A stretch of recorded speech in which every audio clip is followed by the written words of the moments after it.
Hey guys, this is Gaijin Hunter. In my last, I think, 2 videos, I got a few comments asking to see some of Yuna's layered fashion sets. So I asked her and she showed me off 5 of her layered sets, so I wanted to share them with you. 2 notes though. One, they are very specific to the female or type 2 armor. So you'll have a lot of these medium set pieces in here, which you can't get if you're a type 1 character. And there are going to be some spoilers in this video for one of the unannounced bosses in the game. Pretty much the one that was teased in the official trailer. So fair warning, I'm going to start with something that's not spoilery though, just so you can leave now if you don't want to see this. Her main set that she uses is what I call the Kamura medium set. This is a very, very simple set that looks really nice. The medium set is pretty bulky in terms of the amount of volume of clothing that you'll have on. And because it's so iconic to the 2 twins, if you don't have their hair color, it looks a little weird with you wearing it. It almost looks like you're cosplaying them.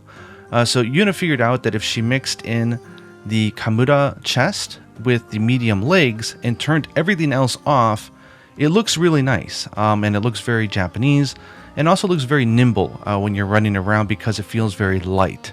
And that is, of course, because some of the armor is off. So making this set is super easy. You just need the Kamura garb and the medium's hakama.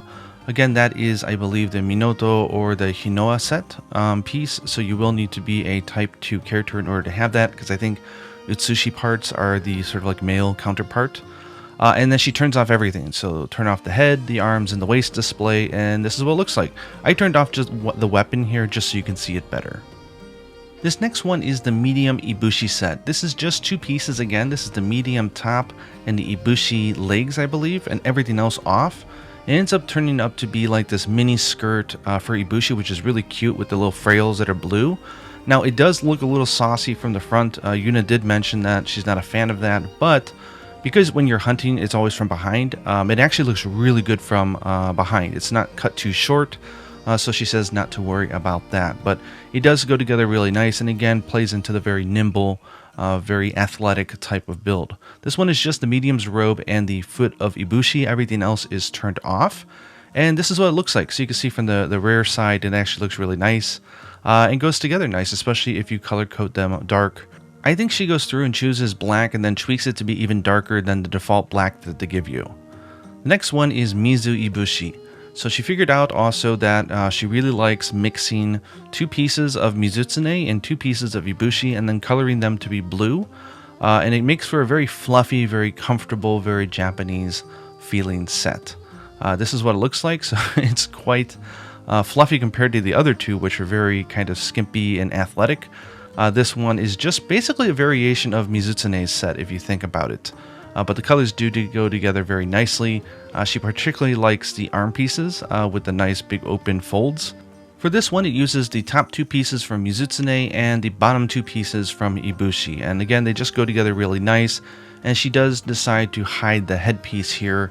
But of course, you can use anything you want as well. But color code them and they go together pretty nicely. Almost like a variation of Mizutsune.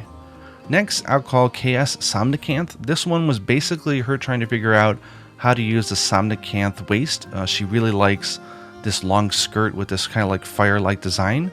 And she paired it with sort of almost like these Chinese buns under her hair. And then this upper part here with this is the chaos. It turns out really nice actually. This is another one of those sets where she says it's more about how it looks from the back side than the front. And it looks really nice. So for this one, she has the Chaos Shroom head, the Chaos plate, she hides the arms, and then she uses a Somnicanth coil paired with the Puke greaves. This is what it looks like when you sort of rotate it around, again just hiding the arms. From the back side though, it looks really badass, and that is basically why she chose this design. It's just a nice combination of volume with the shoulder pads and the long skirt. In the final set, I'll call the medium ingot set, or the ingot set, I don't even know how to say the word right. But basically she liked the ingot waist, so she wanted to find a way to pair it together, and it turns out it goes really good with the medium set as well. So this is almost like a variation of the previous one with the Somnicanth one. It just has a good amount of volume of clothing, looks really cool from the back angle, and a little bit more of a knight-like feeling, so to say. And for this one, she definitely pairs with both the head and the chest from the medium. And they go together pretty well. I gotta admit the Puke greaves go well here because it matches with the green color of sort of the waist part of the section. And goes together pretty good. For this one, you won't be hiding any pieces. It's the three medium pieces, ingot, coil, and the puke greaves. And this is what it looks like from all angles. Again, she says this one is mainly for how it looks from behind because that's what you see during the majority of the hunt. But yeah, hopefully you guys found this interesting as well. Anyways, she is just getting started on fashion hunting, which of course is the best way for the endgame to be played. So I'm sure we'll be able to share some more layered sets of hers. Mine are all pretty saucy and predictable, so I'm not going to share mine. But let me know down in the comments below. I'll certainly share them with Yuna, what you guys thought about her sets. Hopefully it gives you some ideas for your own layered armor as well. Hope you guys enjoyed this quick video, and until next time, happy armoring.